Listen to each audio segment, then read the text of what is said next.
première vidéo de la chaîne Smart Way System. Je vais te parler aujourd'hui d'un sujet d'alimentation.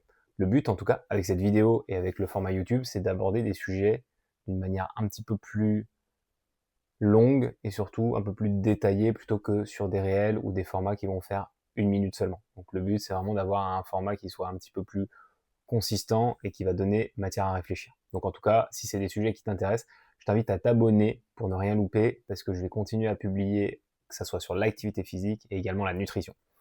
Le thème de cette vidéo, c'est comment s'alimenter sainement. Aujourd'hui, sur l'alimentation, on entend tout et son contraire. On est bombardé d'informations, on est plein de certitudes, on a plein de personnes qui ont surtout aussi des intérêts plus ou moins dissimulés dans certaines actions ou dans certains produits. Donc c'est compliqué de savoir réellement comment faire le tri dans l'alimentation et surtout qu'est-ce qu'il faut manger pour être en santé au quotidien. Une image très simple pour illustrer ce flou, c'est qu'aujourd'hui, quand je demande à quelqu'un qui souhaite travailler avec moi, c'est quoi manger sainement, ou quand quelqu'un me dit non mais moi je mange bien, je lui pose systématiquement cette question, c'est quoi manger bien? Et souvent la personne, elle s'interroge, elle se pose des questions, elle dit ok, manger bien, qu'est-ce que c'est? Donc elle a sa définition. Parce qu'il n'y a pas une vraie définition de manger bien. Manger bien, c'est quoi? Normalement, manger bien, c'est avoir une alimentation qui permet d'être en santé. Sauf qu'aujourd'hui, quand je pose cette question-là à des personnes, quand on me dit, bah, comme tout le monde, bah, on n'est pas tous dans le même cas, on mange pas tous de la même manière et on réagit pas tous de la même manière à certains régimes ou types alimentaires ou même à certains aliments. Donc c'est compliqué d'englober une généralité pour des personnes différentes. Donc c'est vraiment un flou et aujourd'hui, je vais pas te parler de quelle est l'alimentation parfaite parce qu'elle n'existe pas. Le problème aujourd'hui, c'est pas de mal manger, mais c'est surtout d'avoir une incompréhension et de pas savoir qu'est-ce que l'on mange et surtout pour quelles raisons on le fait. À travers mon coaching alimentaire, toutes les personnes que je coach ou qui travaillent avec moi font un exercice qui est très simple. Ils comptent leurs calories. Souvent au début, c'est un petit peu compliqué, surtout quand on explique aux gens pourquoi ils doivent le faire, compter leurs calories. Tout de suite, c'est une source un petit peu anxiogène. On se dit, waouh, c'est du flicage, on va traquer mes calories, c'est dur, c'est compliqué, et ça peut faire peur. Oui, compter ses calories, c'est sûr que c'est contraignant au quotidien, parce que oui, il faut peser, il faut avoir du recul sur ce qu'on mange, constituer ses assiettes. Donc en fait, ce n'est plus agir à l'aveugle. Et le fait de compter les calories, c'est pas pour être prisonnier, mais c'est pour redonner du sens et redonner de la conscience aux gens sur ce qu'ils mangent. C'est un petit peu comme une facture d'électricité. Aujourd'hui, tant que tu ne sais pas ce que tu consommes, tant que tu n'as pas la facture, eh ben, tu ne sais pas trop comment adapter ton énergie. Et ce qui fait que tu fais des économies d'énergie, que ce soit sur des factures, que ce soit sur ton plein d'essence, que ce soit sur l'eau, c'est le fait que tu aies une donnée en face qui va te dire ok, j'ai consommé trop ou pas assez, qu'est-ce que je peux me permettre dans mon budget. L'alimentation, c'est à peu près la même chose, en tout cas sur l'apport calorique. Le fait de compter ces calories, ça va te permettre de comprendre la facture énergétique, ce que tu donnes à ton corps, et surtout de ne pas passer à côté d'un manque d'objectivité en te disant non mais je mange pas tant que ça.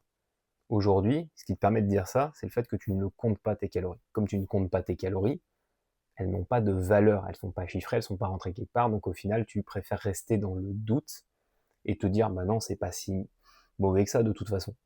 Alors que si tu avais la réalité, la facture en face de toi, tu ne pourrais pas nier l'évidence. Donc toutes les personnes qui font cet exercice-là, elles reprennent conscience. Elles traquent leurs calories, pas à vie, pendant une période bien précise, mais surtout pour redonner du contexte et surtout avoir une vision sur ce qu'elles mangent en temps réel. Au-delà du simple total calorique, il y a surtout la décomposition qu'on va avoir dedans, que ce soit en protéines, glucides et lipides. Aujourd'hui, les macronutriments, on en a besoin et ils n'apportent pas les mêmes choses à notre corps et surtout, ils ne nous permettent pas de fonctionner de la même manière. Par contre, prendre les trois sur toutes les prises alimentaires, c'est ça qui est super intéressant. Donc, le but, au-delà du chiffre, c'est pas juste de voir son total calorique, c'est de voir la qualité de ce que j'amène et en quelle quantité j'amène mes macronutriments à mon corps. Savoir si je mange trop de protéines ou pas assez, trop de glucides ou pas assez, et enfin trop de lipides ou pas assez. Encore une fois, sans écrire à la main, soi-même tenir son carnet de bord de l'alimentation ou sans traquer ses calories, personne ne peut le savoir.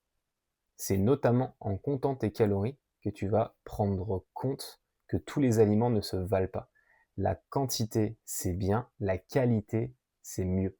Et aujourd'hui, ça va te permettre de prendre du recul sur la qualité de ce que tu amènes au quotidien dans ton corps. 200 calories de M&M's, ça n'a rien à voir avec 200 calories d'avocat. Tu t'en rends bien compte. Sauf qu'aujourd'hui, si je te demande combien de grammes représentent 200 calories d'M&M's ou combien de grammes représentent 200 calories d'avocat, tu ne le vois pas encore. Pourquoi? Tu n'as jamais fait l'exercice. Et c'est ça que ça va te permettre de faire, compter tes calories. Ça va déjà te permettre de voir ce que tu apportes et surtout de te faire un œil sur les quantités pour ajuster au mieux tes besoins, tes assiettes et les composer d'une manière qui soit plus cohérente avec tes objectifs.